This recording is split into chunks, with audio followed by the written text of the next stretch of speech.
It's a late night in the test kitchen, and I've got some really great guys that wait for me to finish what I'm working on. Dinner is really, really late. It's after 10 o'clock at night. But I was working on something new. I mean, come on. And some oldies but goodies. So he can't complain, right? It's for the protective diet community. I'm working on ribs.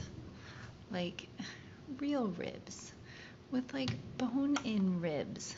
But of course, they're totally plant-based, totally vegan, oil-free, gluten-free, whole food, plant-based on a protective diet.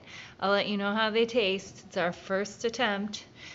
We have that riblet recipe, but I wanted something with a bone in it so that we could really feel like we were eating ribs. And I'll tell you what those are. Of course, they're plant-based. They're not real bones.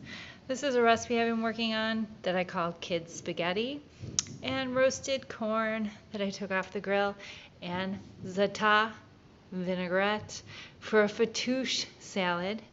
And I have the PD sweet and spicy barbecue sauce, sugar-free of course, on the ribs, and protective diet spice sauce to top our kids spaghetti off, because I want to take that kids spaghetti to the next level for adults that love spicy food.